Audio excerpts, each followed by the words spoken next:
நான் இப்போ ஹவாயில உள்ள கிலோவையா எரிமலை பகுதியில வழி தவறி போன சுற்றுலா பயணியோட நிலைமைக்கு என்ன உட்படுத்திக்கிட்டு இருக்கேன். இதுல இருந்து எப்படி பொழைச்சு வெளியே வர்றதுன்னு உங்களுக்கு காட்ட போறேன். தண்ணியை கண்டுபிடிக்க ஒரு லாவா டியூபுக்குள்ள இப்ப நான் கீழே இறங்க போறேன். ஆனா அது 40 அடி ஆழத்துக்கு மேல கீழே போய்கிட்டு இருக்கு. இங்க இருக்கிற இந்த மரங்களை இவங்க ஒஹியா ட்ரீன்னு சொல்றாங்க. இதுங்க இந்த விளிம்பு வரைக்கும் படர்ந்து இருக்கு. அதோட நேரா தரைப்பகுதி வரைக்கும் இதோட வேர்கள் இறங்கி போகுது.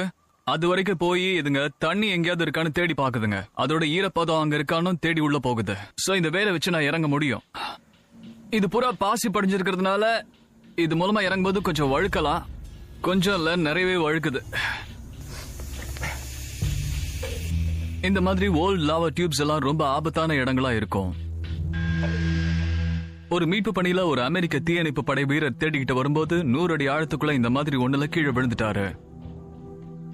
இந்த இடத்துல இந்த மாதிரி விஷயத்துல எது கஷ்டம்னா, இதுல எந்த பேர்லாம் செத்து போன பேர்